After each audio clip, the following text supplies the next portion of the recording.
Okay, be honest. Right now, as you're watching this video, is there something else you should be doing? A project? A load of laundry? Taxes from 2018? Don't worry, your secret is safe with me. We've all been there. You have a big, important task looming over you like a cartoon anvil, and suddenly reorganizing your spice rack by color feels like a critical life or death mission. Why do we do this to ourselves? And more importantly, how do we stop? Today, we're not going to talk about complicated psychology or unreadable self help books. We're going to talk about turning that scary, fuzzy monster of a task into a tiny, manageable hamster you can actually deal with. Welcome to the Anti Procrastination Lab. Let's start with the biggest myth about procrastination, that it's about being lazy. Nope. It's actually about being scared.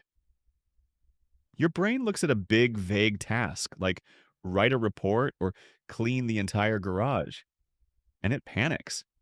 It's like trying to eat a whole pizza in one bite. Your brain goes, "Whoa there, that's too much. I don't know where to start. This might be hard or I might fail."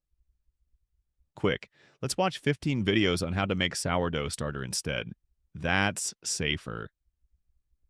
So, the number one weapon against this panic?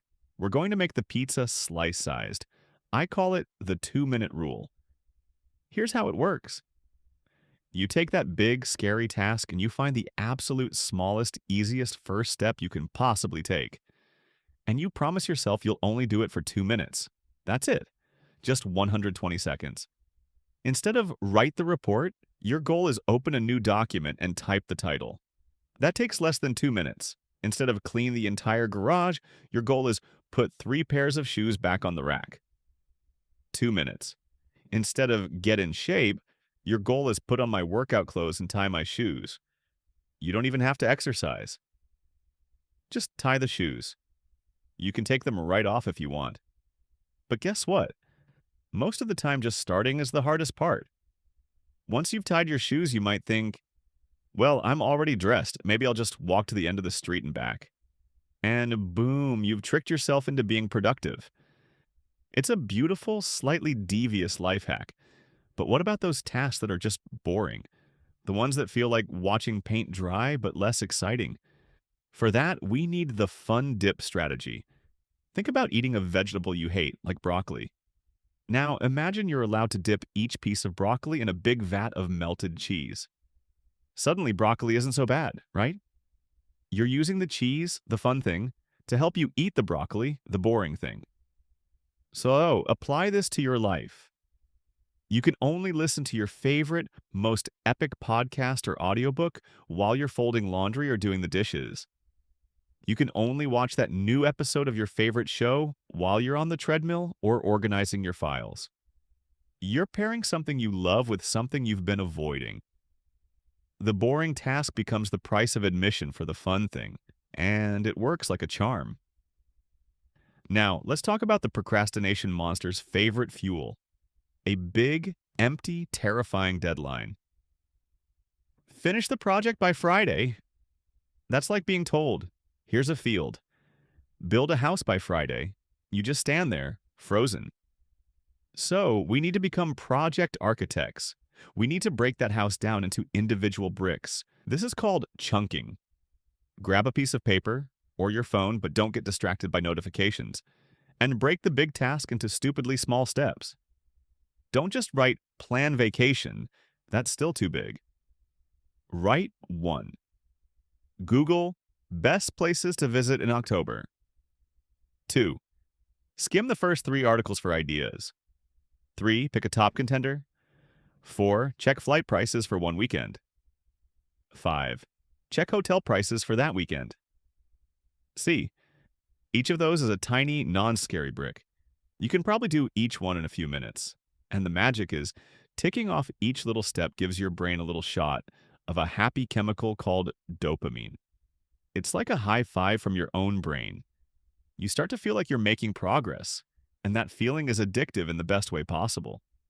Finally, let's address the perfectionism trap. This is a sneaky one. Sometimes we procrastinate because we're afraid we won't do a perfect job. So we put it off until we have the perfect time, the perfect idea, the perfect conditions, which, spoiler alert, never arrive. It's like waiting for all the traffic lights in the city to turn green before you start your car.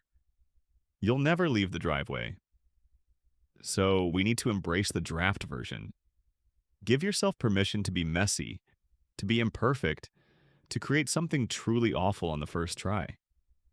Your goal is not to write a masterpiece. Your goal is to write a terrible first draft. Your goal is not to paint a gallery-worthy portrait.